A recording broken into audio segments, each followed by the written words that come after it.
Closet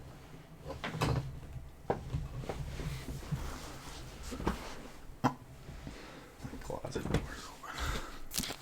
Alright, starting. Stream health is green.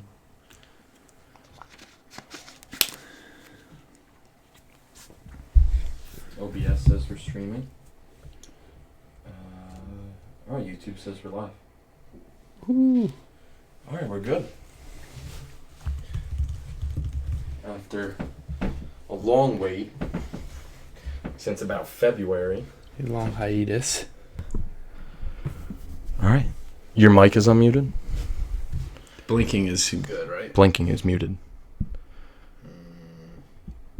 I don't think so. I think so. I don't know. Well, you sure? Should get some feedback soon. Okay. Just because I think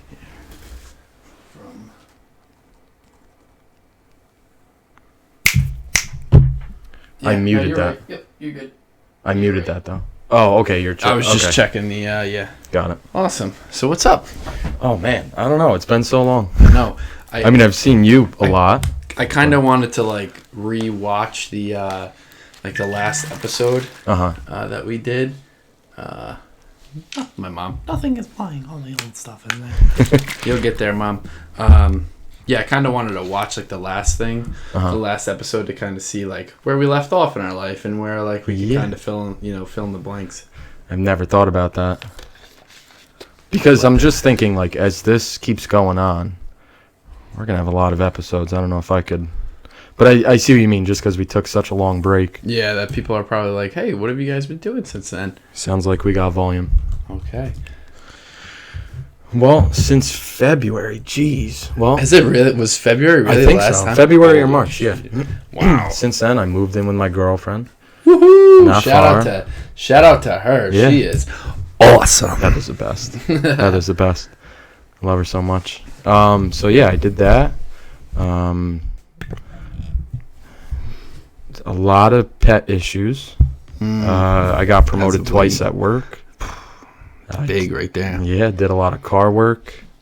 Redid the sunroom in the house that I'm currently living in. Helped redo that. Just a lot, man. Always busy. Did you take any trips this year? Yeah, went to Virginia. Went on vacation for a week in Virginia. That was fun, but compared to Ocean City last year, both of us prefer Ocean City. Yeah, but it was still a good time. Beach time. How long did you spend down there? Week. We got there Sunday night and we left Friday morning to come home. Nice. Yeah. So it's a good amount of time down there. Yeah. We're not sure if we want to go to Florida or if we want to go on a cruise or if we want to go to Cape Cod. We want to do a lot, but you always want to do stuff, but it's can you find the time? Can you find the finances? That's it. Yeah. Well, I will say that the one and only That's my insulin pump. Oh, really? Yeah. It vibrated like a phone. Just ignore That's me. awesome. I gotta. No. That's my sugar. Oh. But just like Joey Diaz would, I don't know if have you ever heard that rant where he's like anybody who goes on fucking cruises. Yeah. He basically he went on this long hysterical rant about how cruises are terrible and how people who go on cruises, you breathe in the same air. Yeah. It was like this big rant that was hysterical. But I've heard Bill Burr talk funny about cruises too. But at the end of the day, I never went on a cruise until Sugar's perfect. 123. Geez, I think it was 2017 we went on a Bahamas cruise, and I'm a neurotic, worry wart. I worried about everything, so I wasn't really looking forward to the cruise. I was thinking, I want to, my rule is if I can't drive home, I'm not going. Yeah. I got to be able to drive home at any moment. If shit goes down, I got to be able to get in the car and get out. We're leaving. I got to have a escape plan. Yep. Yeah, I mean, Virginia, we were 8 hours from home, but you could still get in the car and go hell somewhere. Yeah. You could leave after dinner and be home, 11, 12 o'clock at night. No, I get your point. Worst case scenario, if I was on a cruise and something medically happened or something happened to the family. They do have a lot of, they have a miniature hospital on the cruise and stuff like that. But, to sum up the story about the cruise is I thought I wasn't going to enjoy it, but I really enjoyed the hell out of it. It was an awesome time. The Bahamas was absolutely gorgeous. You know, on the couple excursions that we went to a place called Blue Lagoon. We went to one of their private islands, Coco Cay, and if I could live on Coco Cay for the rest of my life, I would. The water is like crystal clear blue. I was going to ask about that, yeah. Sand is white. There's like multiple bars there. It's just it was heaven, and I'd go back anytime. But now, I'm sure you and everyone else has heard that the Bahamas got smacked like a month ago, I think, or a couple weeks ago. They got wrecked. What blows my mind about that, and I have heard about that, and like different islands getting hit. I told you I just went to a wedding this past weekend, and they're already on their honeymoon in Jamaica, and it looks beautiful. Oh, God. Like beautiful. Like nothing. It's like nothing happened there. But then all these other islands are just destroyed. Yeah. You know. I'd love to go to Jamaica, but I don't think I have the nuts to go to Jamaica. No. Yeah, they're like, it's like everyone keeps telling me it's the most beautiful place in the world. But, you know, you read about shit, people getting, you know, you either have like people who are like, you know, out there on the beaches relaxing, chilling, you know what I mean? And then there's also a lot of violence there. And so it's like flip a coin and which one are you going to get? But also, what the hell do I know? I've never been to Jamaica. Right. I've heard only amazing things from people who I know. I've only read bad stuff in the news. So, but yeah, I'd love to go there, stay on a resort. My aunt and uncle went, and they were just like, we won't go anywhere else. Really? Yeah, they're just like, it's Jamaica. And then I heard like not go anywhere else from I think it's St. Lucia or St. That sounds familiar. There's another St. Martin's. I think it's St. Martin's. I don't think it's St. Lucia. St. Thomas, too, is down there somewhere. St. Thomas, yep. Yeah, I've heard that's really good, too. I'd like to go check all those places out on a beach. Yeah. My roommate from school, his mom is from Barbados. She was born in Barbados. Really? So they go down there once a year or once every other year. And I remember him going down there in college. And I don't know if it was during winter break or to what extent he was down there. But when he came back, he brought this red soda, and I don't even remember exactly what it tasted like, but that stuff was so much better than any other soda I've ever had here, Richie. I swear to God, it was so good. Yeah, there was probably some wild shit in that, man. Yeah, I'll have to text him the name of it. Man, it was so good. Yeah. What about you? What have you done since February? Since February, huh? Well, we finished planning our wedding. Oh, really? So we picked out the venue. We picked out, you know, since February, not in February. But since then, we picked out the venue. We've picked out, you know, flowers, and, you know, we've had to go through a couple photographers. We hired a DJ, put down, you know, deposits down on all this kind of stuff. So it's been a, you know, financially, you know, hustle year. You know, it's been one of those times where you got to really put your, you know, nose to the grindstone and pump out the cashola. But, you know, our parents are amazing, and her dad is absolutely awesome. Nice. So, but, you know, it's still, at the end of the day, it's a lot of money, and you got to save it. And I ventured into the lawn care business this year, and it was a total success. I invested in myself. It's good news. You know, if anyone's out there and they're like really thinking about, like, you know, I don't know, like, let's just say, for example, you know, it's something as easy as, you know, obviously this isn't going to make you real money in real life, but turning in water bottles. And everyone says, oh my God, turning in water bottles for 5 cents is stupid. But let's say, like, you think that there's a viable option out there for doing this, you know, and you'll make a lot of money. Just ignore everybody, you know, because everyone's going to hit you with all the negatives and like, oh, you got to drive there, you got to do this, you got to do that. That's what they wouldn't want to do with their time, though. Exactly. This is your decision. You're the one waking up. You're the one thinking about your wedding and your finances, and you're the one putting in the time. Yeah. And a lot of the time, and I didn't go through this personally, luckily, because Corinne kind of trusted me, because since I was like 10 years old, I was mowing, weed whacking, blowing leaves, raking leaves. That is the total opposite of me, man. There's a picture. We should actually post it on. We should post 2 photos on the Instagram every time we do a podcast, and one of them we should do. There's a photo of me when I was like 4 years old, and I'm out there in a flannel in a flannel jacket with a rake with my dad raking leaves. Like I didn't even know how to say hello yet, and I'm out there with a rake, So she trusted me because I've been doing it for a while. But a lot of people, and sometimes it's your significant other, they're not going to believe in you. They're not going to, trust you. And, they even might hit you with the, hey, you're going to lose money here. You're going to lose money there. But yeah, look at the outcome. Look at the final goal. Like I could say I made money this year, and from the investment itself, just to throw some numbers out there, because this is the second year I've been mowing, but the first year I really made it into a business. Ramped it up. Yeah, exactly. So like I invested, I'd probably say like $2,500 into myself, and I made. Let's round, 4,000 or 5,000. Wow. So you're not, exactly. You made a profit.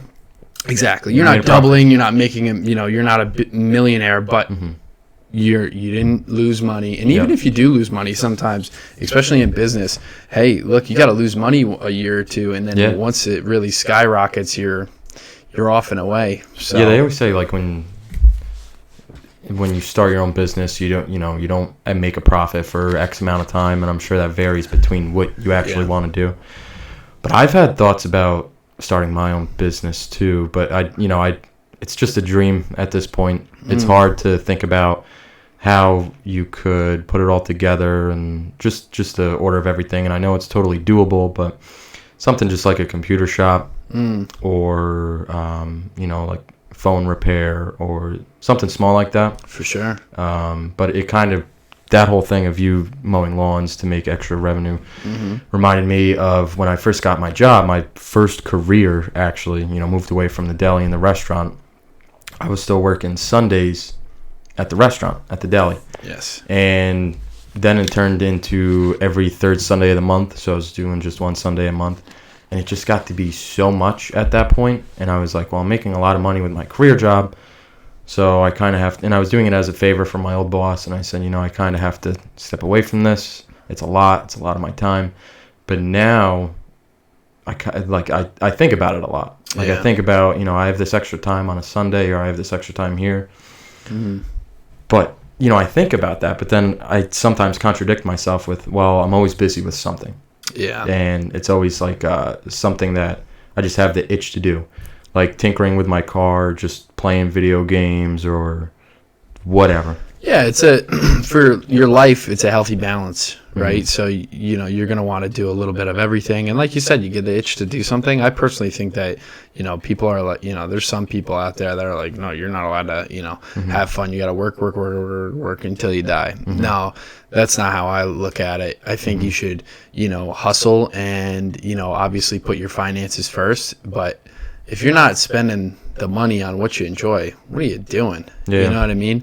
But like for the to take Craig's example here, what I learned is working for someone.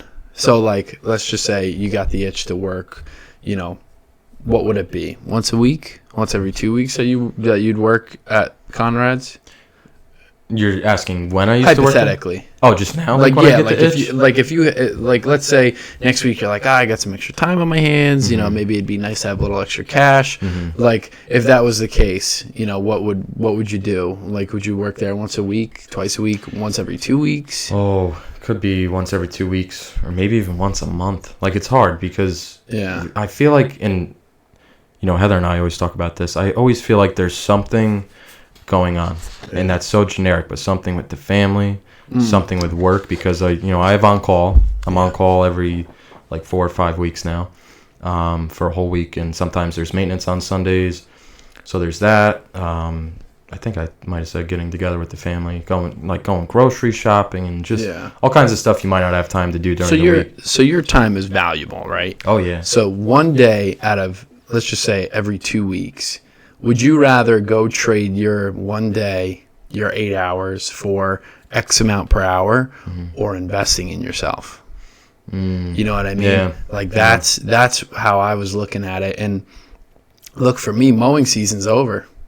Yeah. You know, so now I'm kind of, you know, I don't have the funds to invest myself because it's so much money and it's a big jump to, you know, if anybody out there doesn't know, and I'm sure a lot of people don't know, like what a lot of people do who own lawn care businesses in the wintertime, they plow snow. Yep. So, but a good setup is like $5,000. Yeah. And not cheap. There's, you know, it's maintenance, and, you know, if you have a bad, if you have a light winter, there's times where you won't make that 5,000. So because of the wedding next year, I'm not, you know, I invested in myself with the mowing, so I couldn't invest $5,000 into myself for the plowing. There's a little more risk there. Exactly. Yeah. So now I kind of crossed out the, hey, investing in myself over the winter time, it's not going to be the move.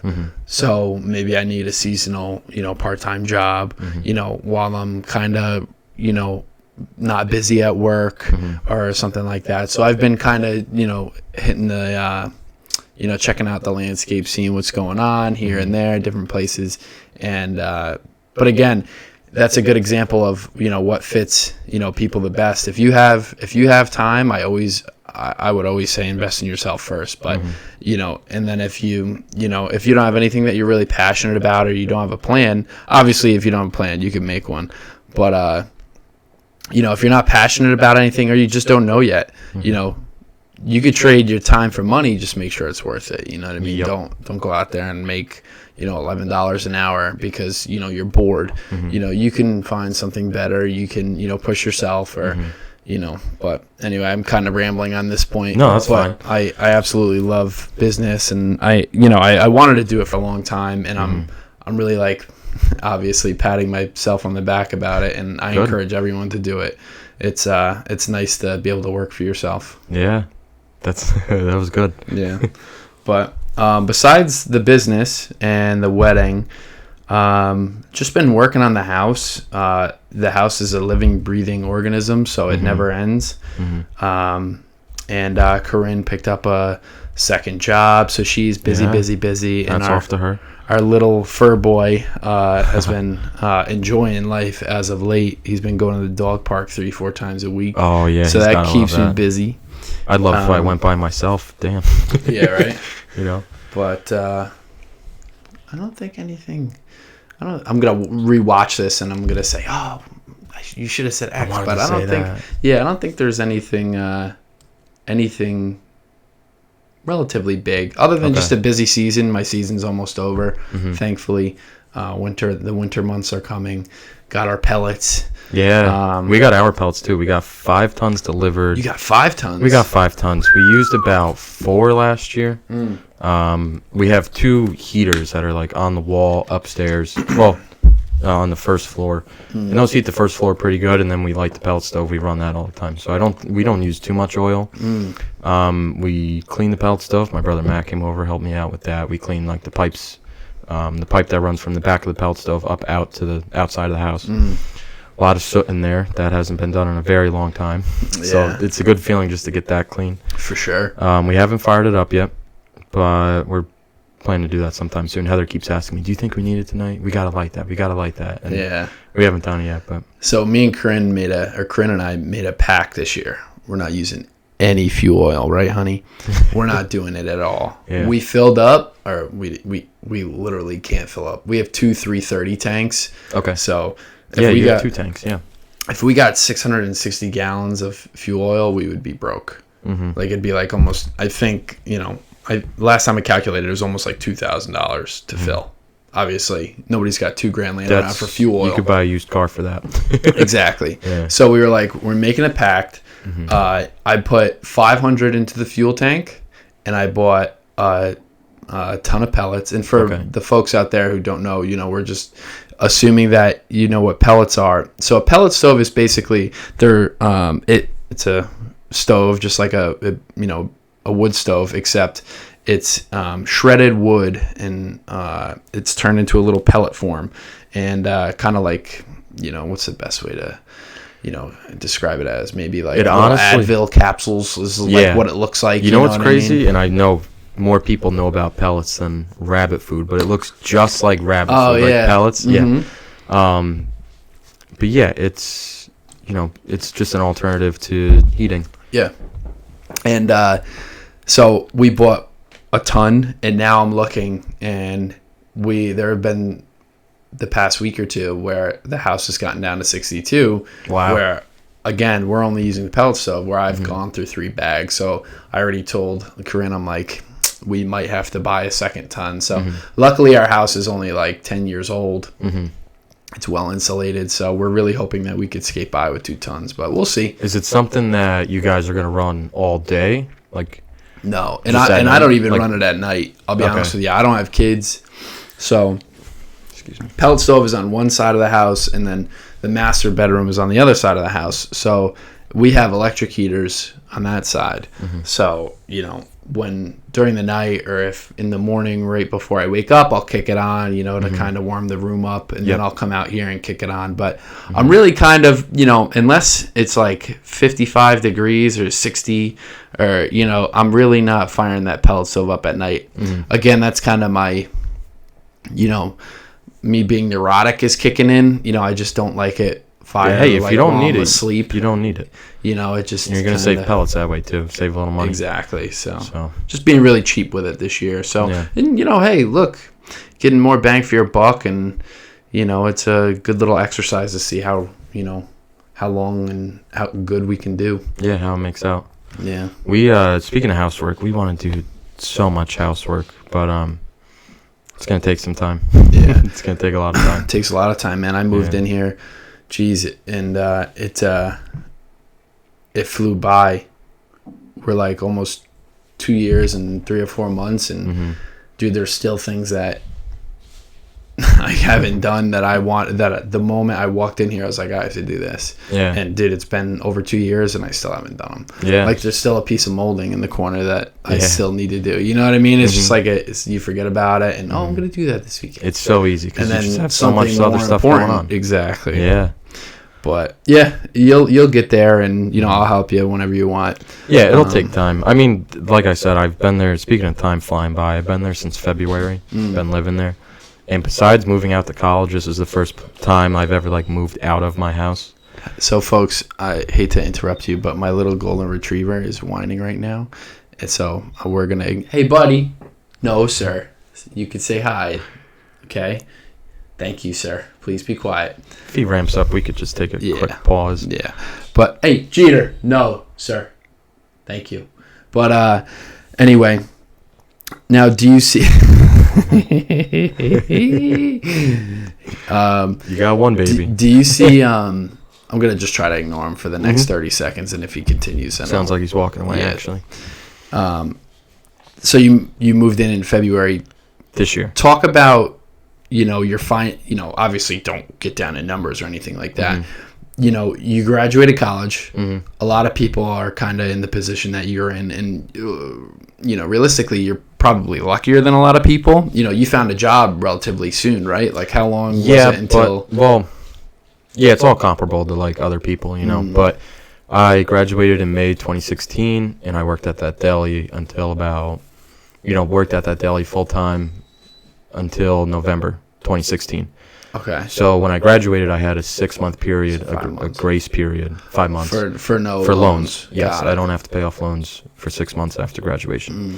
So I basically waited until that was kicking in, and a few weeks before that, I got hired in my career. And oh wow, yeah. So okay, so I've been there for about 3 years. Got it. And right, so. I would agree and say I'm a little bit luckier and better off than, renting an apartment. Yeah. Well, I mean, I was just talking about how, I thought it was a lot sooner, I'll be honest with you. So I was mistaken there. So it took you 6 months to get into your career job. Yes. That's a long time. Yeah. And trust me, I was anxiety ridden for those 6 months, man. And that's a lot of people right now Mm-hmm. in this country. They graduate college and then they're doing odd jobs until they find, a job that was in their career. And some of them, they just find a job and it just happens to, it's not in their field. Yeah. But, you really lucked out. You got something in your field. You got an amazing job. Like you said, you now got that I think a couple about it, times. Yeah, I got promoted twice within 1 year, which felt amazing. And now that I think about it even more, it is a very, very big string of luck, because I remember talking to my team leader, and he said we interviewed so many people. Wow. So many people. And I was just standing there looking at him like, why did I get this? How did I get this? When I was working at the deli, my buddy who helped me get hired there, and thank you so much, Mike. I appreciate it so much. But he was working there before me. He was working there. He got hired sometime earlier that summer. And I was working at the deli, working late nights, and I'm just like, he has that career job. He got it quick. We were in the same field in IT. What the hell am I going to do? My loans are going to kick in soon. I got to start paying them. And I really do feel lucky, because my team leader said he interviewed so many people. Yeah. He said he interviewed some folks from Texas, from California. Wow. And they were previous consultants, not for the same company, but just traveling consultants. And now, would they work from home, or would they relocate? Well, no, they were going to relocate, but the company didn't want to hire them because they thought if they can relocate to New Jersey so easily, they can go anywhere. They can go anywhere. Yeah. They can leave so easily. Yeah. And so you moved in February. You've been there for, I think you said 3 years now. At the job. At the new job. Yes. Yeah. New job. Mm-hmm. So now talk about how, well, actually, no. So you kind of lucked out twice, because you were living at home when you graduated college, right? Mm-hmm. And then now you're living in with your girlfriend. Yes. And luckily, there's no mortgage, there's no rent, there's no nothing of that nature. There's a very, very small rent that's there, but very, very small compared to. So talk about how. Nothing else, right? Talk about how basically how that's kind of setting you up for some success, whether it's, you're putting more money towards your loans, or whether you're stacking more money on the side, or, what are you kind of doing with, your extra income? Most of the time, I try to, if it's hard, because now that I moved out, got to pay for your own groceries. Oh, yeah. There's that slim piece of rent. I just bought a car last year, so I have a car payment and car insurance, and it all adds up. The fun stuff. So with the money that's left over, if I don't spend it on groceries and nonsense, I try to put it towards my student loans. Yeah. And since I recently got promoted, it was a very, very big percentage raise. So I'm very excited about that, and just be able to get that monkey off my back. You know what I mean? Because sure. Once I, with the way the loans work, there's automatic, they automatically take it out of my checking account, and there's a fixed amount for that. But after that gets taken out, I can put in my own amount towards any one of those loans I want. Yeah. So, pay towards the principal. Yes, after the monthly payment, I can, do a second monthly payment and target individual loans. So I've been doing that, and I've had good luck with that, and it just feels so good to just knock that loan out, and a few months later knock that one out, and so on. So you're knocking loans out. Yeah, not as quick as I'd like, but a lot quicker than. Well, of course, but you gotta do what you gotta do. You have to live, and you have to. Again, it's like. It goes back to that, what we were talking about before is, you're making the money. You're doing the right thing by putting more money to your loans, but you got to live. Oh, yeah. You got to work on the car. You got to buy new car parts. You got to, take your girl out and go to this festival and, go to that. So that's good. Yeah. See, and, a lot of people, like when they're 18, like they don't know, like what the hell to do starting out. So it's good to, kind of give them a jump start and, give it to him early. Got that 30-minute shutter. I wish there was a time. Wish there was a way to fix that. It gives us time to readjust. That's all. But there's like you pay for stuff you could never even imagine. Yeah. Like I have a pool now. We have a pool now, and had to buy a new filter for that, new pump for that. There's just so many expenses that you're unaware of that could come your way. All hidden. Yeah, but just getting that raise, it's a little, comforting. Yeah, a little more comforting. Yeah, gives you that buffer. Excuse me, sir. No, thank you. He wants to be part of it. Yeah, I know he really wants to come in. And honestly, I feel like if he comes in, he's not going to be a dork, but you never know. You never know. But if you want, Craig, just toss that door shut. Okay. Yeah, if you just close it slowly. Yeah, so Craig's going to close that very slowly. That way, Jeter can't look at me dead in the face, because I think that's why. So Jeter's a year old. That's fine. Jeter's a 1-year-old golden retriever, and he's taught me so much about life. Oh. And dogs are very similar to humans, where they need their exercise and then they're like normal. Like I never kind of put 2 and 2 together when we were kids in high school. My parents were like, go do a sport every fall, winter, spring, go do a sport. And I'm sorry, folks, I'm just going to ignore him for 30 seconds and then probably put him in a crate. It's funny because when you say that, I think he walks away. Yeah, he's like, he said the crate word. Yeah, you did soccer, wrestling for some time, and then baseball, right? Yeah. So, like, you come home exhausted. Oh, yeah. Like, you're after soccer practice, you're, like, done. Like, you want to go shower, get your, veg out, get your homework done, if you did homework. Yeah, or go to school the next day and say, oh, I did it, but I forgot it at home. Yeah, that was me. And, that just kind of, gives our parents a little bit of an easy time. You know what I mean? Like, they come, we come home, we're exhausted. We're not running around the house, cursing and screaming, asking and a playing, million questions, throwing a ball around. And it was the same thing with the dog, like once he turned 6 months, I could really kind of get some exercise out of him. And like I said before, I've been taking him to the dog park 3 to 4 times a week. And this past week, I had a major event at work. Corinne worked like every day. Last week I didn't get a day off either, so it's been like pretty crazy. So he hasn't been at the dog park in a week. Oh no! So the weather's been a little crappy too. So it's like I would have took him this morning, but it's we have a little rain today.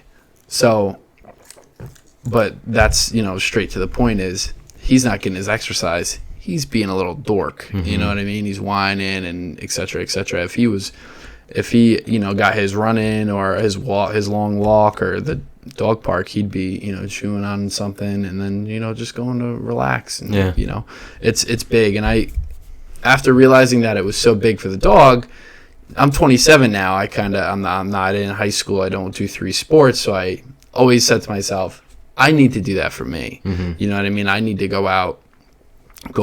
Taking him for a long walk is also, healthy for me. Oh, absolutely.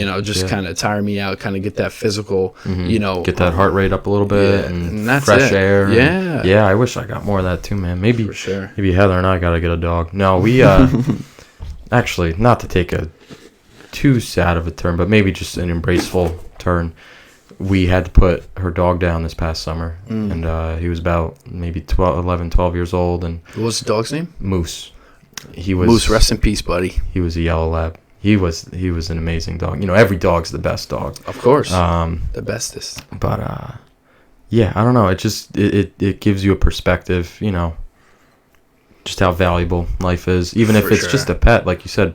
Pets, dogs can be human-like, and just that attachment that's there. And dude, the dog sleeps in my bed. Yeah, he sleeps on my pillow. He's your friend. He steals my spot in the bed. Yeah, I'm really mistreated in my bed in this household.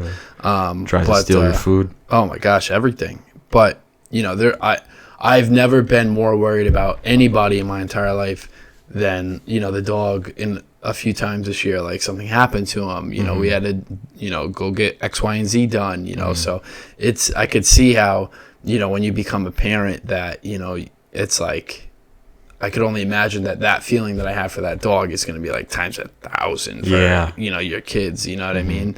So, it's kind of, I feel like it's prepping me for, being a parent eventually, which that shouldn't happen for like another year and a half, but year and a half to 2 years. But, it's kind of like prepping me, and I like it. Yeah. You kind of learn things, to go along the way. And I take, not everybody's perfect, and not everybody's parents are perfect, and grandparents are perfect. But I like to take like a little, like the good things from various people. So like my dad, I like this from my dad. From my mom, I like this from my mom. From my grandparents, I like this. You know what I mean? So you kind of, and that just creates a whole, or parent unit, you know what I mean? And unfortunately, a lot of people didn't have that, because I know my grandfather, he came from Ukraine. He hopped on a wagon, hopped on a boat, and he came over here, and he ended up in the city, and then they ended up here. And so he didn't really have like that, you know what I mean? He's in a new country. He doesn't have his grandparents and, teaching him, telling him what to do. And so can't text him. Exactly. Yeah. So now and that's also a big thing, is technology has gotten so big where everybody can kind of help and communicate with each other. But, that's something that I think that the next generation, if they're not completely spoiled with, teleportation and crazy technology and shit. But, I think that they'll benefit from that, from having not better parents, because everybody's parents are awesome, but just, maybe more experienced. I don't know how to word that without that kind of being like... There's even like a timeline to that. Like you were talking about learning lessons from, raising your dog for a year, or learning lessons from your parents or grandparents or siblings and cousins and everything. And there's just a timeline to that, because you think about your parents when you were a kid, right? They taught you lessons then. When I was going through school, my parents taught me a few lessons, and my dad had me in Boy Scouts, which was an amazing experience, despite all the news about it, how girls are allowed and all the awful things. Like Boy Scouts for me was just the idyllic experience of what Boy Scouts should be. It was just camping with your friends, doing different badges, learning different trades. Oh, it was amazing. Me and my 3 brothers are Eagle Scouts. We got to the highest rank. For people that don't know, Eagle Scout is the highest rank that you can get in the Boy Scouts. Nobody can take that from you. That's what my dad told me. Yeah, that's it. And then now you're raising your dog, so you have to learn patience, whereas it's harder to learn patience through your parents when you're a kid, let's be honest. Yeah. I don't know. I just wanted to point out that there's a timeline to that. A ton of things, yeah. And I'm sure there's going to be things that you're even unaware of now until you have a kid. That, and then also, we could try to coach people through, coach our kids through as much as we want. But at the end of the day, some of the biggest life experiences that I've had have been the biggest teaching lessons of my life. You know what I mean? Where I had to go through something personally. So there's always going to be that, you know what I mean? Like, if I said like, hey, I want to go run 2 miles, I think I could be the world's fastest person. And my dad's like, let's just, no, that was a bad example. Anyway, maybe there's, like your parents kind of probably know what's best for you, but you're just so kind of stubborn, and you're like, no, I could do it. And so learning your limitations, and, you kind of want, what I'm getting at is, it's sometimes good for your parents to let you kind of fall on your face. Oh, yeah. That way you can build yourself up back even better. And, with their help, of course, they could help you back up. Experience is the best teacher. For sure. Experience is the best teacher. Yeah. I mean, for me, I just think about diabetes. Like when my blood sugar goes high, it's awful. It's awful. And like when my blood sugar is good, of course you want to do... And you have type 1 diabetes. Yes, type 1 juvenile diabetes. I was diagnosed when I was 3 or 5. Something like that. So I've had it for a long time. But when my sugar's fine, I don't even think about preventing it from going... Well, I think about preventing it from going high, but just to a certain extent. But when it's high, it's like, okay, I think about my doctor's appointment. I think about all the math involved, giving myself insulin for my sugar. And so experience is the best teacher. When you're going through it, when you fail or succeed, you can learn a lot of lessons from it. For sure. And there's one thing that you do that I really like, and I think that a lot of other people should do it as well, is that, so we're just going to, for the sake of the conversation, call diabetes a disability, right?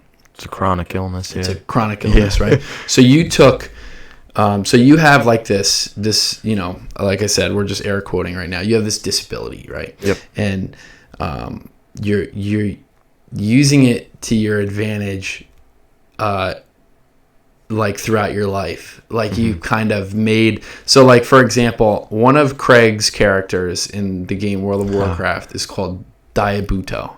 Yes. And so the moment I saw that name, I was like, that's freaking awesome. A, it sounds great. And then B, so Craig's taking, his illness and kind of making something cool out of it. You know what I mean? I think that, people can, learn a lesson from that. And, hey, look, you didn't get dealt the best cards, but guess what? You're kind of making the best out of it. And, you're kind of, making it somewhat cool. I really think that that's awesome. And I think that if anybody, I have asthma, but there's nothing really that, how do you compare it's asthma hard to geek out like, about asthma. Exactly. Yeah. It's like a Weezer.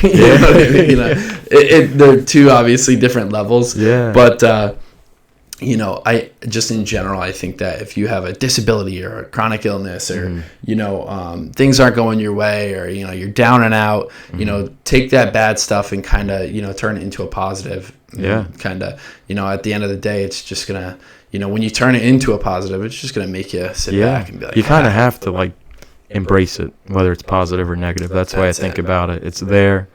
It's never going away as far as I know. And, I got another one for you. My monk that I started in WoW, Gluco Guru. There you go. See what I mean? So there's another one. These names are incredible. And you might, you said for now, but dude, in 20 years, you don't know. Yeah, there could be. It's gotten so much better. Oh yeah, it really has. And I mean, I could dive into it, but I love geeking out about it. I love geeking out about it. Whether it's the people who don't know much about it, I'll explain as much as I can to them. Or whether it's Corinne, like a nurse. Yeah, I was just going to say that. Yeah. Like you and Corinne, my fiance's a nurse, and they go, you guys talk about it for hours. Yeah.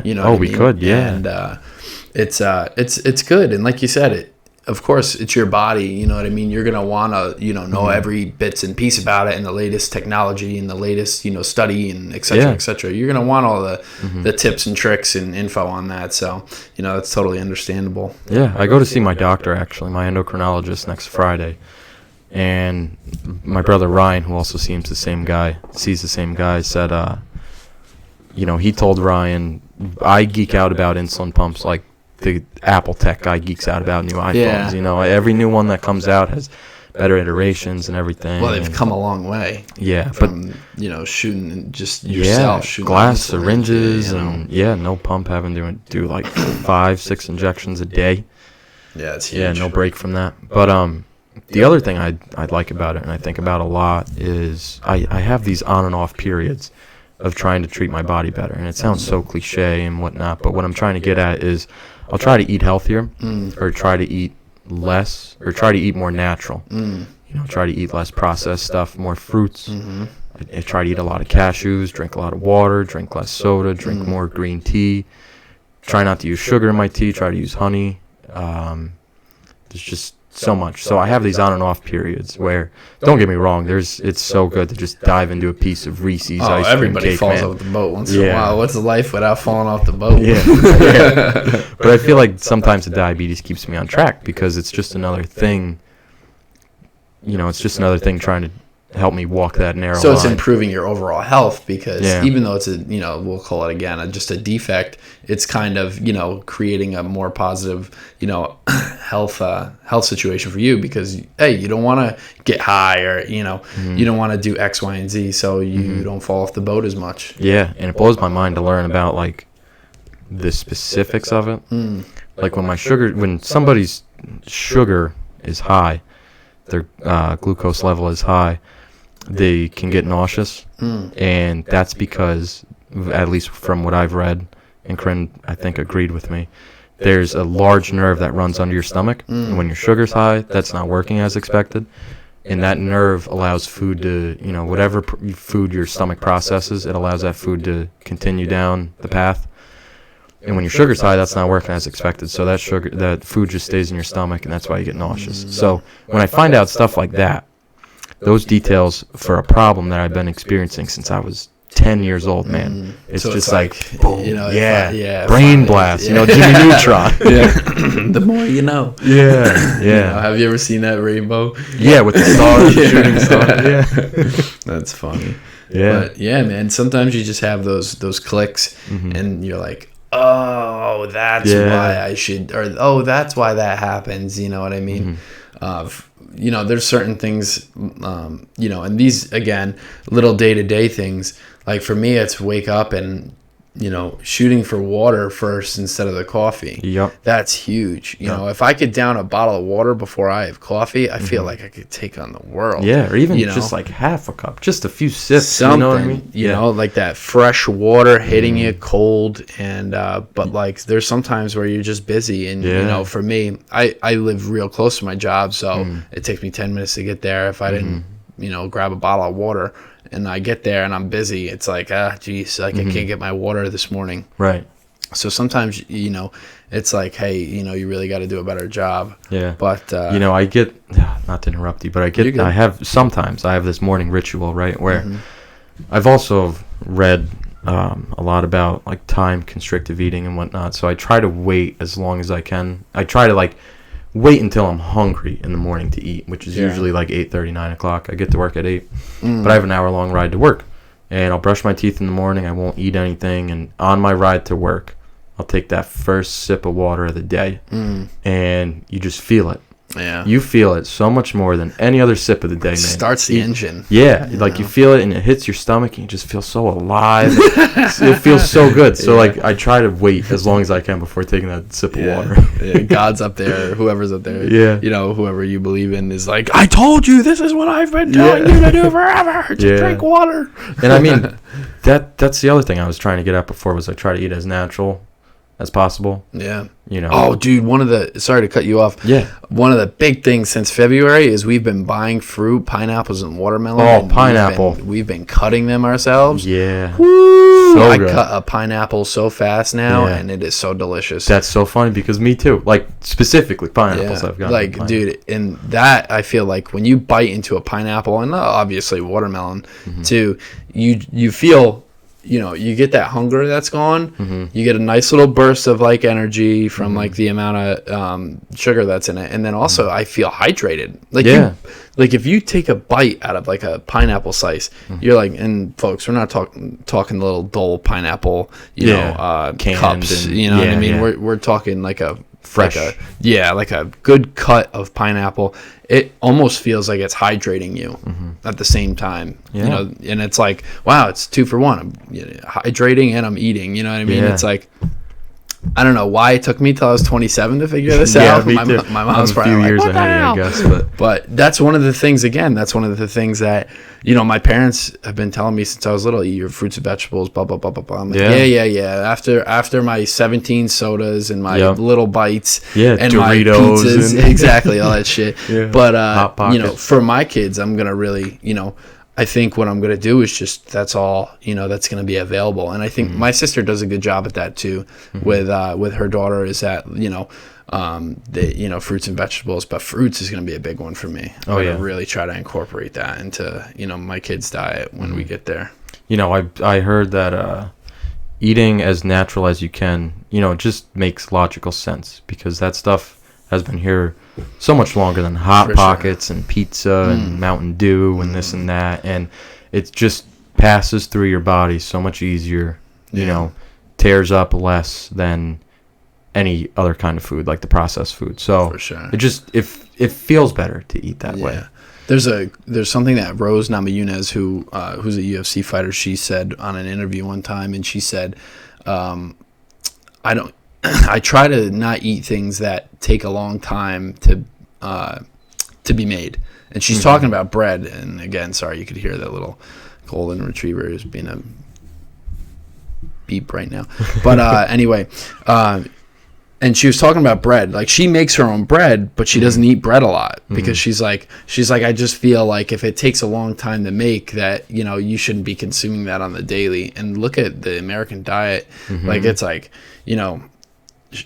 it's like you could do a breakfast sandwich in the morning, then you could have, cold cut sandwich for lunch, and then you could have some pizza for dinner. You know what I mean? You're eating bread at 3 meals a day. Yeah. It's very easy to fall into the trap. It's so easy. I've been there. Me too. I think I did it Friday or Monday. Exactly. I went down to the cafe at work. We have a cafeteria at work. It's a blessing and a curse at the same time, but they didn't have any scrambled eggs, any home fries, any bacon, any fruit, any breakfast sandwiches, but they had muffins and they had bagels. Oh, but there's nothing better than a blueberry muffin. Oh, I know. I love that. But I got an everything bagel with butter. Okay. So, and then lunch came around, and I didn't like the buffet that they had out and about, so I had an Italian sandwich.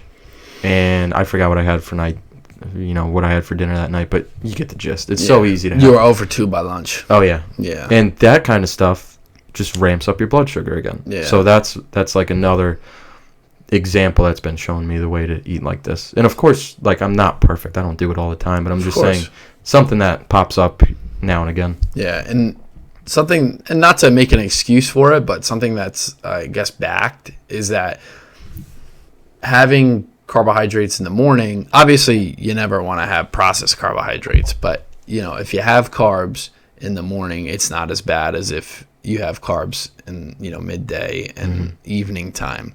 You have carbs at evening time, that sucker's going to slap onto you easy peasy. If you eat a bagel in the morning, odds are you're going to burn a good portion, or depending on what your physical activity is, you could burn most of it off. What I mean? So morning time, you kind of have a little getaway system, but for lunch and for dinner, it's like try to stay away from that. And of course, nobody's perfect, except unless if you're a millionaire and you have chefs like Kevin Hart or something like that. Hey, look, unless you have a chef cooking for you, everyone has those nights where you're like, hey, you want Chinese? You want a bowl of cereal? Exactly. I have them, and and I'm sure everyone else does. But, you're going to have those nights. One of the biggest things, there's a restaurant called Cosmos that we go to all the time with my parents. Where's that? They have in Middletown. Okay.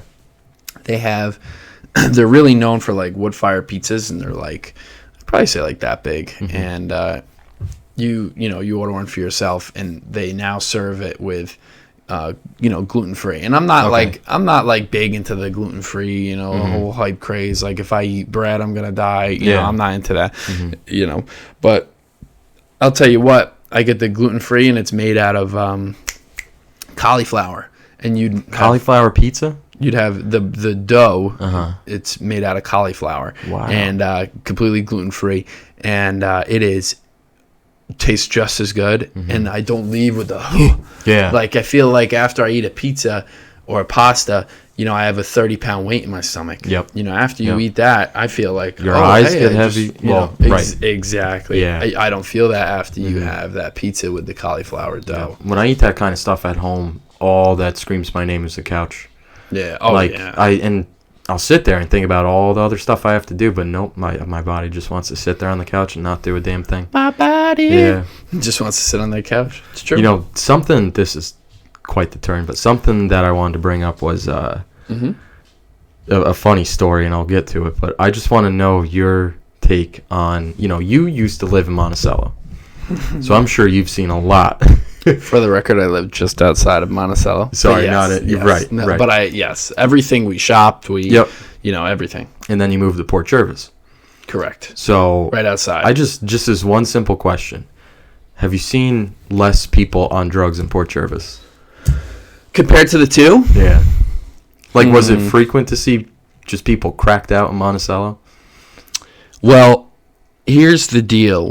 When I was younger, you definitely, because so I lived, I think, through 2 phases, and I think I got the tail end of one phase, and then I really, for the majority of my life, I'd really have had one phase. So we got the tail end of like the crack cocaine, like, where it was cracked out and, and crack and, meth, and then it kind of just like, I think like almost middle school into senior year, that kind of went away, and then heroin just punched the place in the face.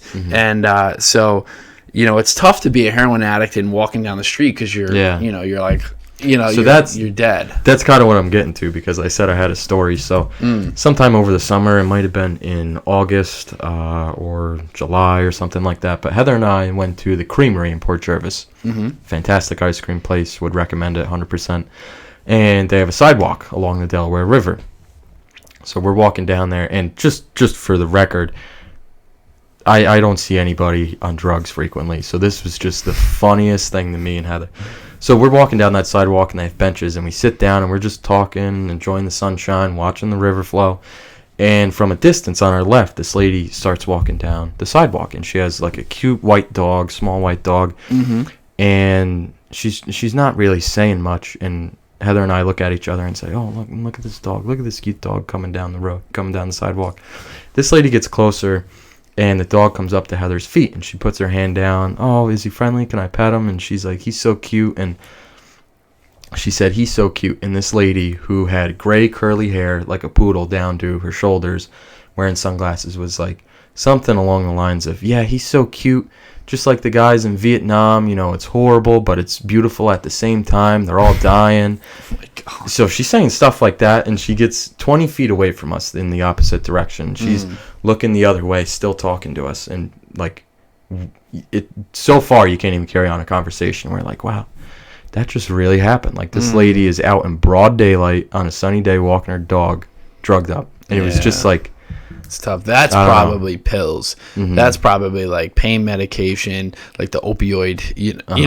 She's contributing to the opioid crisis. You know what I mean? Like she had a back problem when she was 60, and then she got addicted to pills, and then now she has to go every week to go get pills from the pharmacy. And because it's so easy to get addicted to those to those pain pills. Yeah. But for Monticello, you really don't. You'd see you would see more in Monticello than Port Jervis for sure. Right. Yeah. Okay. But you'd see them on the sidewalk with missing teeth and just kind of out of they got nothing to do. Yeah. You know what I mean? They're sitting there like you said, out of it high. They might not be drooling because they just shot up, but they're they're sitting there chilling. And I will give it to Port Jervis Police Department. They're doing a heck of a job. Yeah. I really don't see a lot of stuff down there.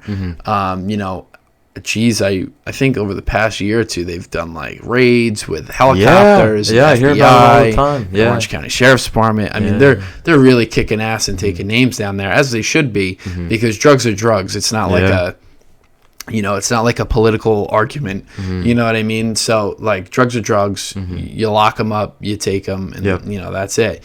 But in Monticello, I would have to imagine, and this is just me assuming. I'm not in that position, but again, I've lived there for a long time. I can assume that some people have their hands tied behind their backs because of politics, and the way that kind of works. So I see what you mean. It's targeting, then it goes into the subject of you're targeting X, and you're targeting Y and targeting Z. Yep, I get it.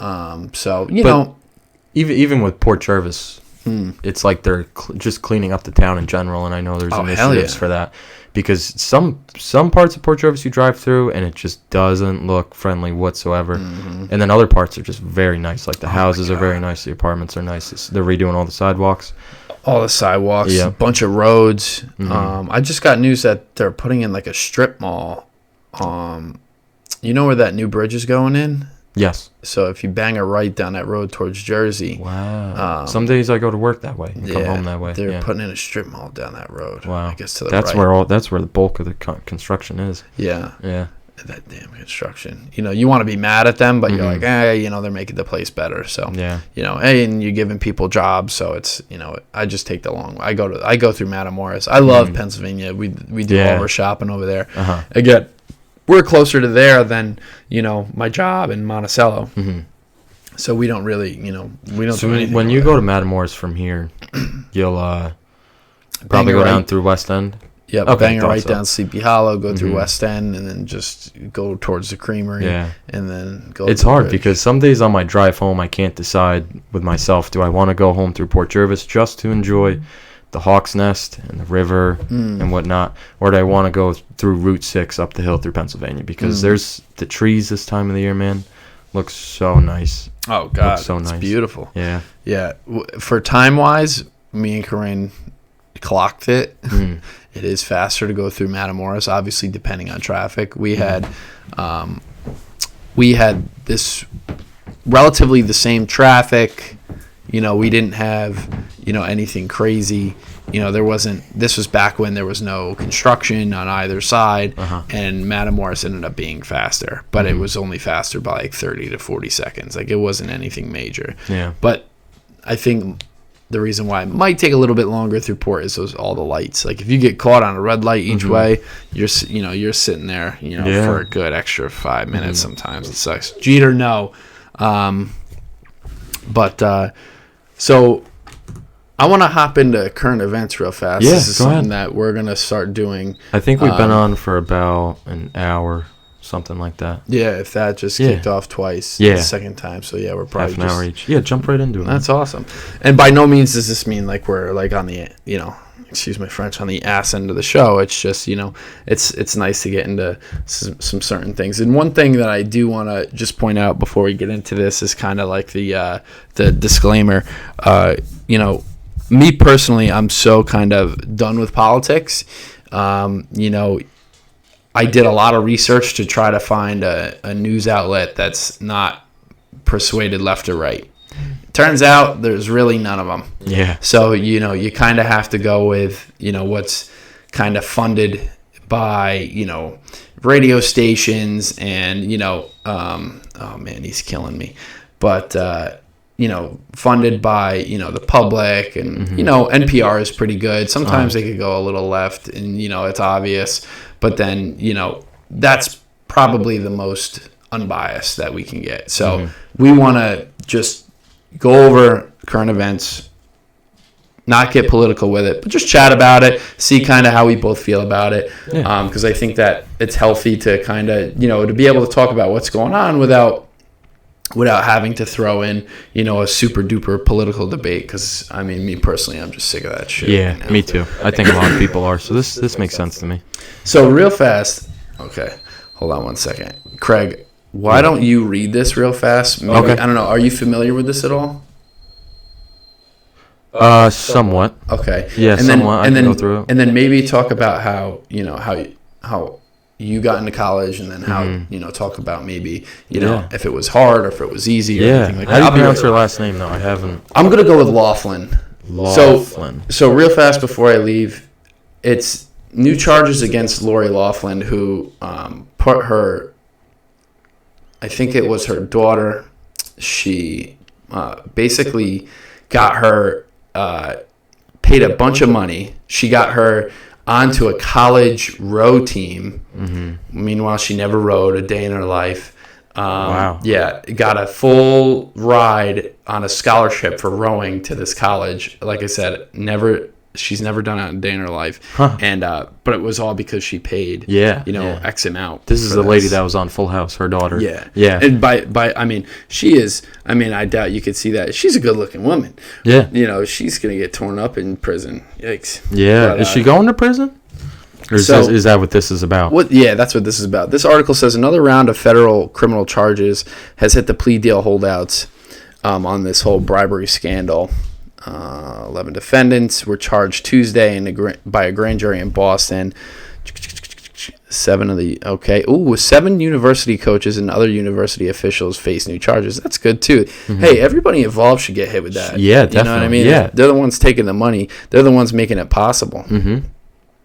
With these new charges added to the previous one, the defendants who insist on their innocence and have rejected plea offers now face up to 45 years in prison 45 years. if found guilty on all counts. Now, that's if guilty on all counts too. So guilty on all counts. There's wiggle room there, but that's definitely definitely like, and of course, when you have the dough, when you have the good lawyers, there was another one who she wasn't as famous or anything like that, but she took a plea deal. She had 14 days in prison, and she was out. Something like this, you mean? She was involved in the same scandal, just a different school. Mm-hmm. She already served her 14 days. Now she's on like community service and probation, so it's like... It's hard because I can look at it from a few different ways. It's just like, and this isn't even jumping into like my college, introduction or what's the word I'm looking for? My college initiation. Yeah. This is just a point where you have all the money you could want. And it's like, if you serve time, whether it's 2 weeks, 2 months, 2 years, when you get out, that money's still going to be there for you to play with, use it inappropriately. Where if they whacked her with a fine, it's not like she's acting now. I'm not sure what she invests in or whatever her income is now. But if they whacked her with a fine, it'd be harder for her to manipulate, certain things with financially. So she's really good.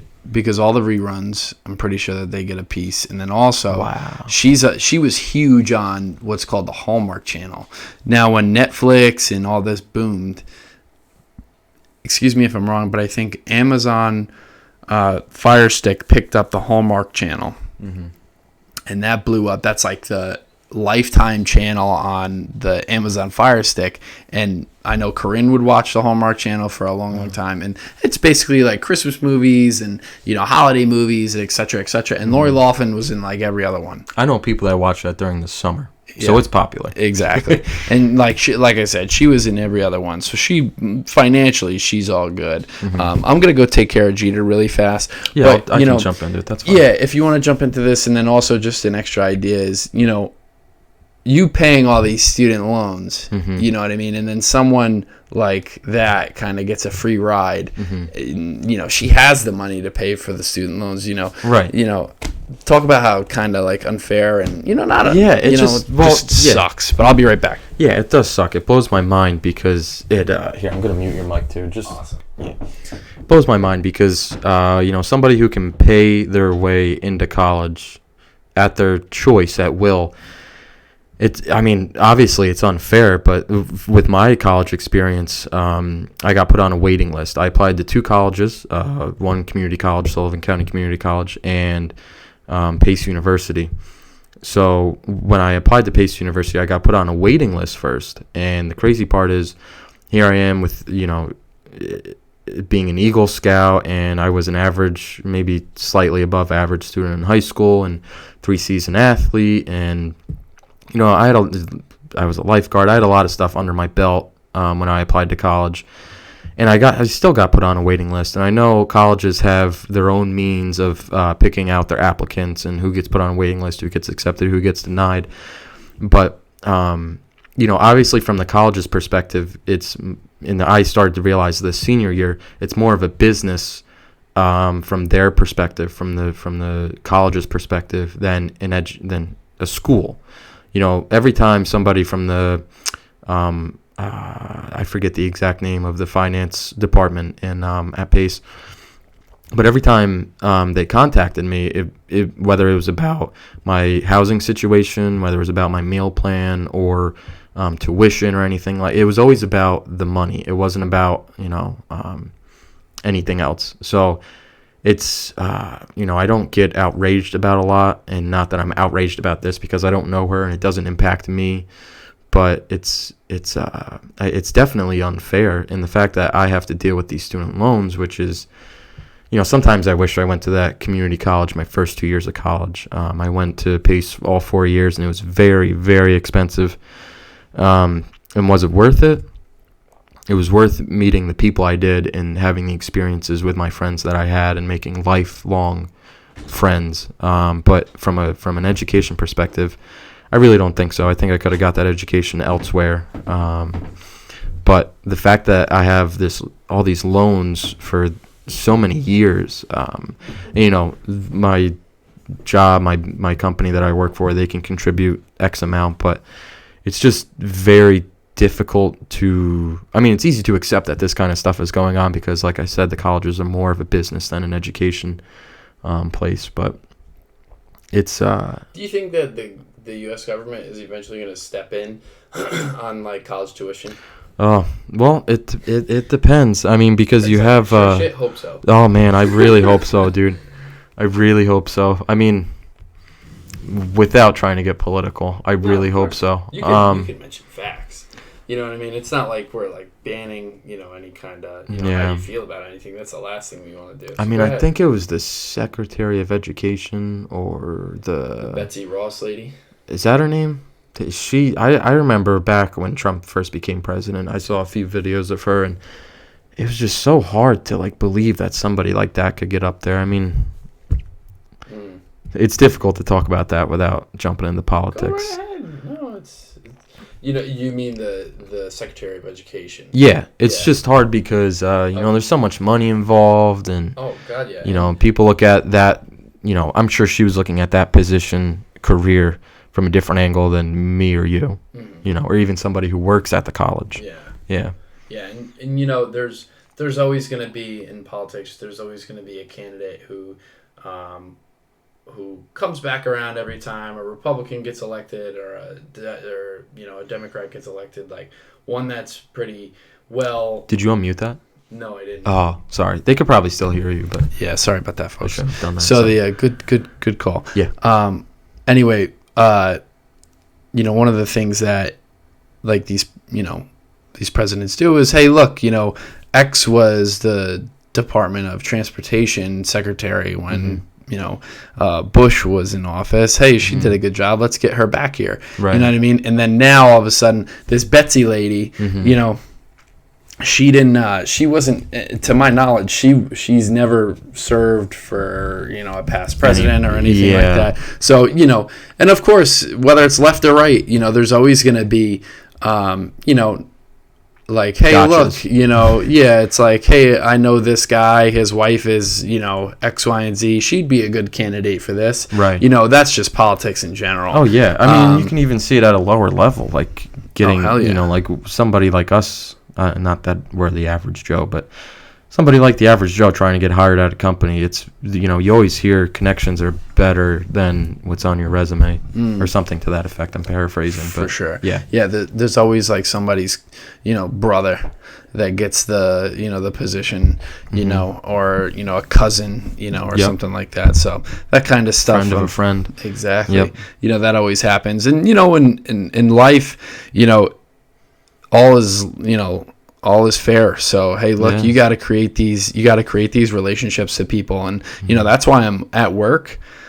I probably don't even curse at work.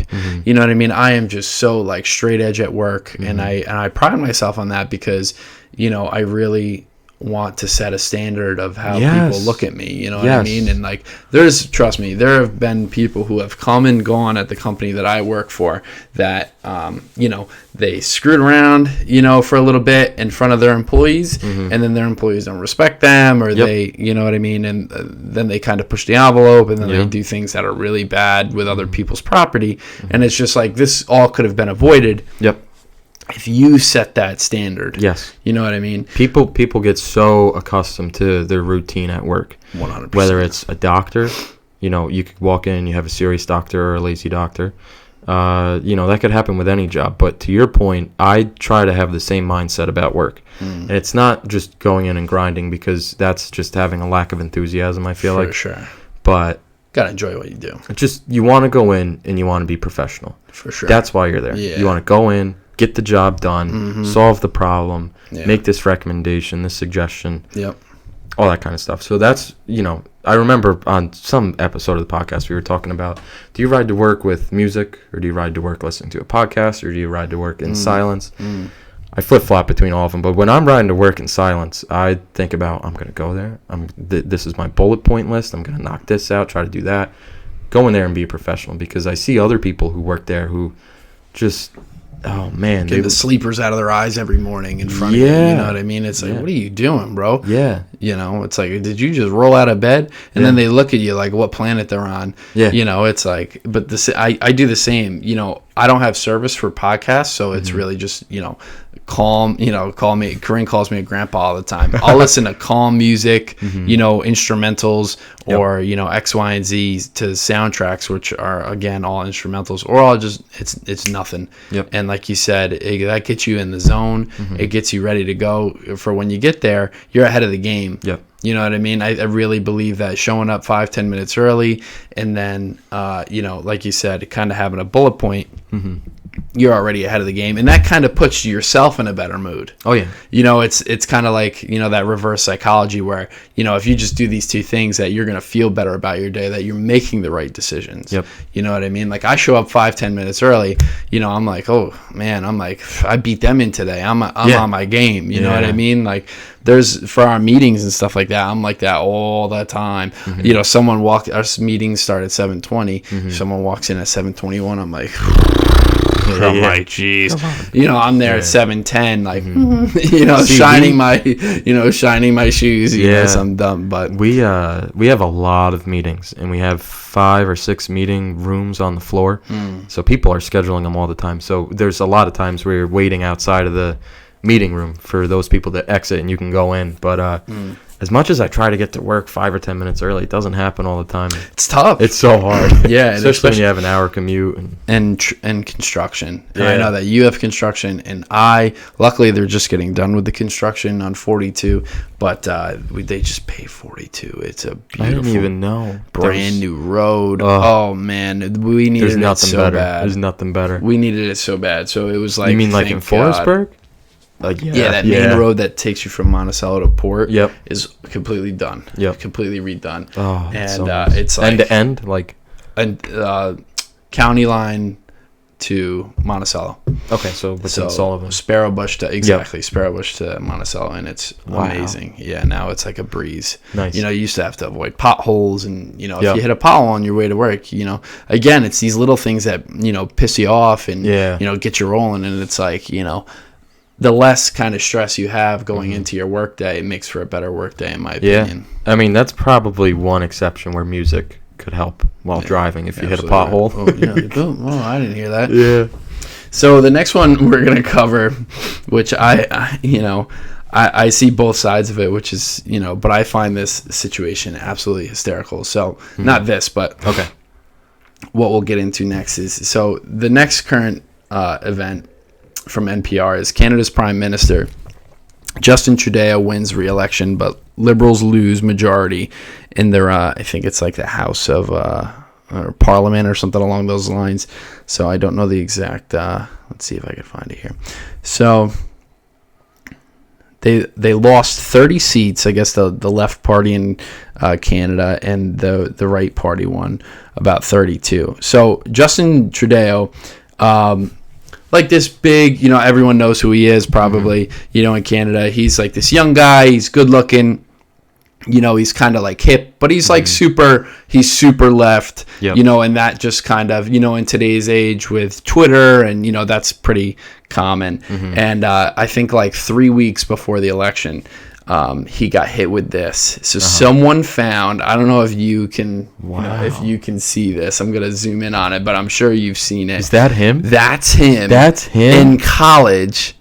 Wow. So he was, that's from that Aladdin. Yeah. So he went to this party as Aladdin. Yeah. And, they tore him apart. Yeah. For like, I can only imagine, especially face. Being in the position that he's in. Oh my God, dude! They annihilated him, and even with that, usually, if something like that happens before an election, you're kind of in, you're kind of just writing yourself, goodbye. off. Exactly. And he's still, that's crazy to see that he still won even with that happening. So congratulations to him.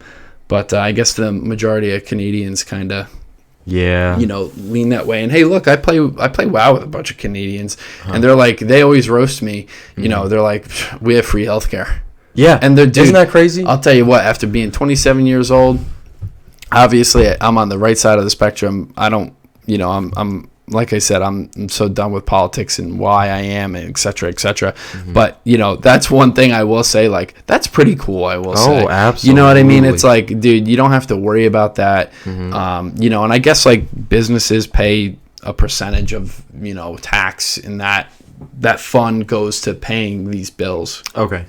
So, obviously there's, just like with everything, there's gotchas where I guess there's waiting lines and stuff like that. But hey, look, a buddy of mine, he just said he went, SCOG, he went to the doctor. They gave him some meds like a week later, and he you know what I mean? Did he have to pay anything? Not anything. Nothing. Didn't pay a thing. That's and crazy. it's like, for me, I just turned 27, got on my insurance that luckily that my job offers me, and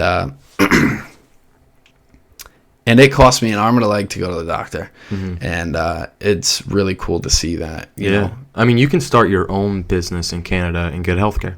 Yeah, isn't that crazy? That is huge. There's people here who, if you're unmarried and you want to start your own business, that's something you have to worry about.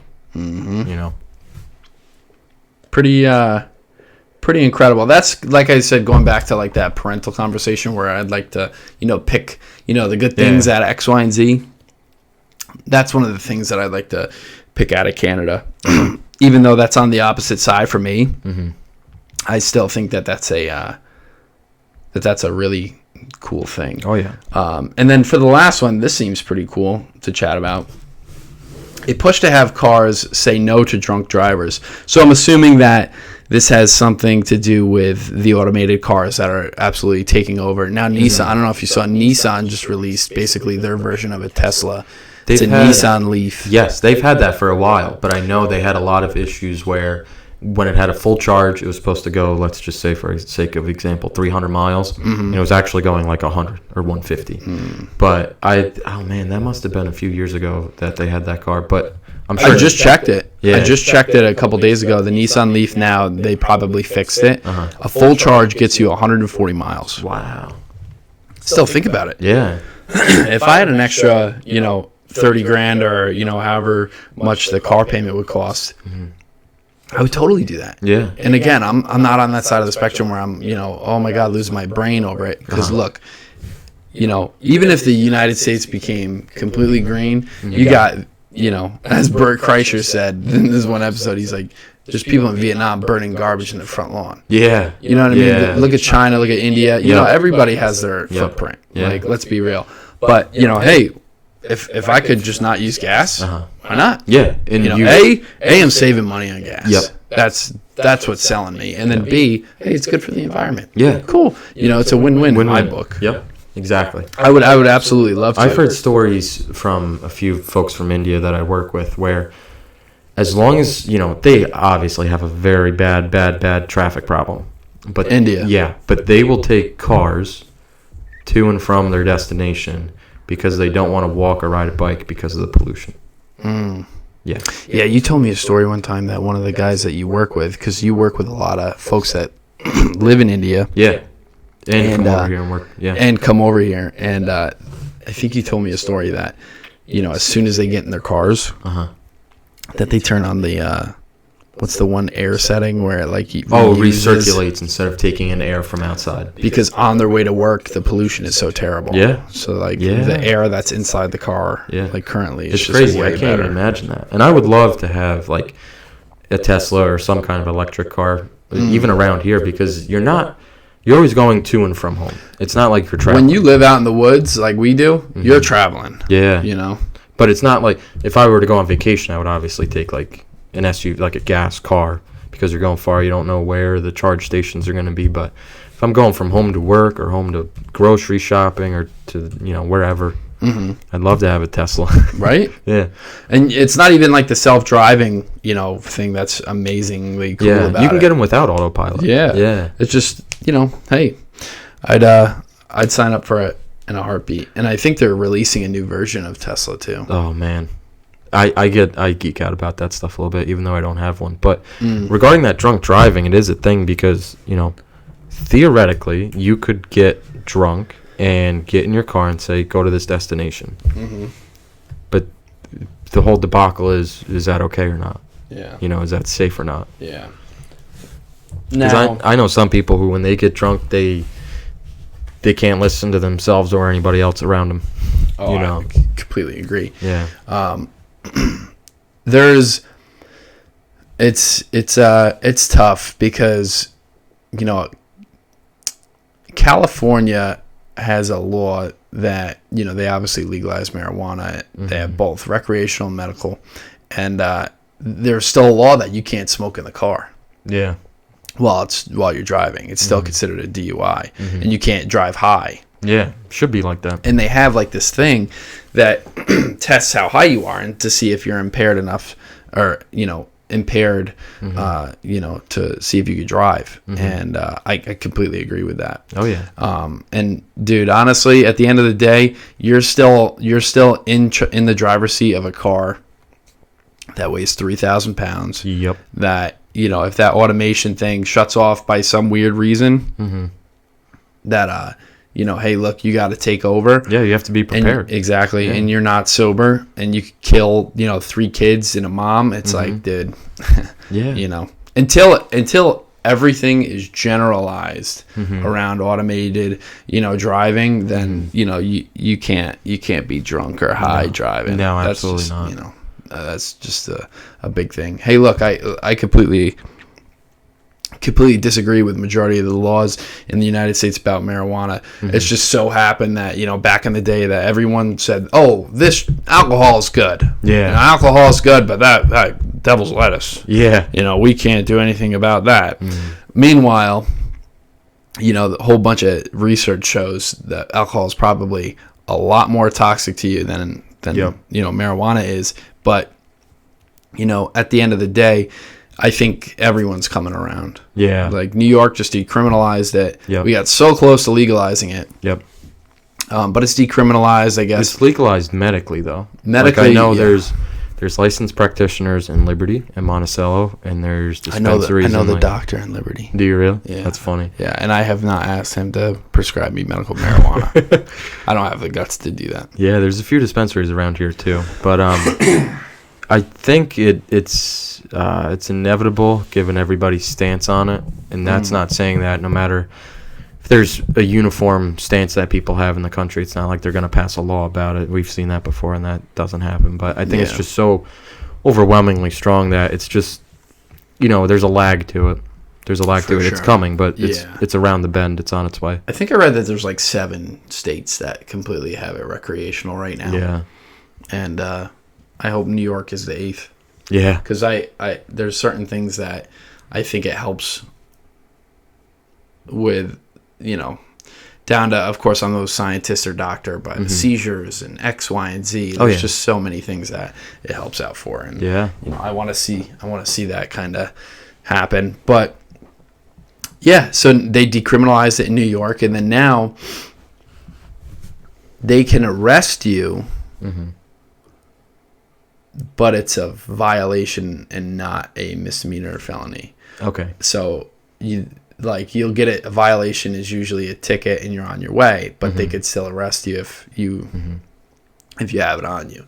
But I see that once it's legalized, that everything concerning marijuana, any kind of charge relating to marijuana is going to be wiped clean. I think that's what this decriminalization one did as well. Oh, I see. You mean people who have existing convictions. Yeah, that's a big thing too that I haven't really thought about in regards to that. I don't think. They're still holding it up. Really? Yeah. Okay. Yeah. It makes sense because I wonder. I don't know the exacts of it, but it's been decades that people have been against this, right? Yeah. So many people have to been locked away. Yeah. But it's going to be interesting. Yeah. It's going to be very interesting, especially people who work in different states. Is it still legal for them? Yeah. Was their company still against it? Could you get fired for it? There's so many questions still up in the air about it. Yeah. The state Senate, they said, again, they all agreed that it should be legalized, but they won't pass a legalization bill unless it has this criminal justice reform, bill attached to it, which again, it targets everyone who's been convicted of marijuana, X, Y, and Z. And then they're also giving a percentage back of the money to minority neighborhoods, and they want to know, where the money's going and etc. Now, me personally, I think I'm like, hey, let's split these up into 2. Let's get the legalization thing going, and then we can worry about everything else on the back end. We could always change the percentage of a tax, the next month. You know what I mean? It's not like it's a giant deal. Right. Take things one step at a time. Exactly. But there's a lot of stuff like that, like taking a totally different scenario. Like when we try to implement stuff at work from a programming perspective, when we release it to the business users or anybody that's going to just the end users, we want to make sure everything's there. And of course, we're going to improve on it later on, but we want to make sure it's in a usable, something they can understand and digest and use properly. For sure. So you try to have all the features there. So I think getting back to this, they just want to have everything at the get-go, which for sure. It's hard. Like you got to push a lot because people complain, right? And, people complain. There's lots of scrutiny. Yep. Especially in politics. Yep. Somebody's career. They want to make sure they do everything right the first time, which I don't blame them. But just want that stuff ready to go. Yeah. But that's our third one. So that's an hour and a half. We're cranking it, baby. So just to let everyone know, obviously we moved the podcast. We don't have it in the same space, as you could tell. We moved to my house, as you could tell, because battery seems to be dying. But that's okay. The battery might be dying. We don't know if you guys can see us, but audio's still here. So this is a we could probably wrap it up. Yeah. Relatively soon anyway. Yeah. Yeah, that's fine. The black screen of death. I mean, what I've been thinking about, we started this podcast off talking about what major things we've done since February. And I just absolutely love how we started doing this podcast again, man. Yeah. Like, I want to take it further. I want to do it more regularly. For sure. Not that we have to do it on a schedule, but I want to expand to different platforms. I agree. Like, maybe use these next few weeks or months just as, trying to do it out on YouTube, and then maybe even push it out to like Apple Podcasts. Absolutely. I know people that do that, or there's like the Stitcher app. You can do stuff there, and I think and we could stream it on Twitch as well. Can you? Oh yeah. So like if I just hook up the webcam, or actually no, we could just start the stream key. Just use the stream key, just like how we do it with YouTube. But we could do it on. They have a section called Just Chatting, and so basically, a lot of streamers who they just don't feel like gaming that day. They can, they could just hop right on and that's cool. They could just talk to their, their base and say, hey, look, guys, today's not the day I'm gonna game, but hey, I want to talk about, what color my poop was this morning. Right. You know what I mean? And they make, they make their audience bigger that way, just by under the Just Chatting section. Twitch is a big one. Like you said, the Apple is a no-brainer. I would love to get on that. And I mean, I haven't looked into it as much, but it's just something that I would love to do because it seems more mainstream. I mean, I think it would be easier whether people are in their car or at work to listen to it on Apple Podcasts instead of pulling up the YouTube video. For sure. If you're working and your team lead or your boss comes over and sees you on YouTube watching a video, they're going to care more than just having an ear pod in. Exactly. And now that the Apple AirPods have been released, it's so easy to just sit down and listen to a podcast and get your work done. Yeah. The guy who cuts my hair, he has one in and one out. Yeah, and he'll talk to you with this ear facing you, and then he's listening to his music in the other. That's awesome. You no longer have to look like a DJ. You don't need that one off, one on over the head. Yeah, you don't. And you know what? I want my barber to feel good and to be feeling, like he's in the zone listening to his music when he's cutting my hair, because guess what? He does a better job with that. Yeah. Right. There's some professions where you shouldn't, have your AirPods in and stuff like that. Like if you're a driver or something like that. Right. Or, you're operating a crane or something crazy. Right. Right. But for the most part, for everyone's day-to-day job, they're big. I own them myself. Yeah. I do it when I mow. Yeah. It's awesome. I've seen you come through and you plug them in right before you even get on the thing. Oh, yeah. Yeah, put you in the zone. Yeah. But like I said, I'm really glad we're doing the podcast again, and I know we're only going to get better at it. Like, we already have a better studio. Oh, yeah. We're not in my parents' basement. You have a house. We're in your house. Yeah, and we're almost done. We have one painting up. I'm going to, one framed picture up. I'd like to get another on the backdrop here, but just something that doesn't glare. We have the whole office set up. We have good lighting, good camera, good mics. We got everything in the bag. And for the last thing for me, what I'd like to do with the podcast is I'd like to do some free advertisements at the end. That sounds good. Eventually when we get there, non-political. I'm not selling you guns. I'm not selling you weed. You know what I mean? I'm not selling you left or right no things. No plan B. Yeah, nothing that's on the political spectrum. I want to, maybe shout out, local businesses that I like or that you like, you know what I mean, that I would encourage people who live around here to go to. Off the top of my head, I'd love to advertise for Johnson & Conroy Agency. They sit there and go through every insurance company to try to get you the most coverage for the least amount of money. Yeah. They work hard, and that's kind of, what I like. That's kind of what I'd like to do, and just kind of advertise for good people, hardworking people. Yeah. For you, it's it'd be something like Conrad's Kitchen. Yeah. I obviously don't know if he's up and running, but it'd be something like that. Yeah. No, I get it. That's something we can definitely do. Yeah, something local to help out, everyone else. I think what Richie and I are trying to get at is we're just in a better position to improve this podcast, and that's our plan. For sure. Yeah. Awesome. All right, brother. Hey, well, we're back at it. Hey, I'm going to put this on camera, or I'm going to put this on microphone audio so that we stick to it. Let's try to shoot for this every Tuesday. Let's do it. Every reset day, we open up our boxes, get our good loot out of World of Warcraft, and then we do the podcast. Sounds good to me, man. Awesome. I'm in for it. Well, that's No Street Lights Podcast number 8. Number 8. And we'll be back next week for number 9. Thanks, folks. Thanks, everybody.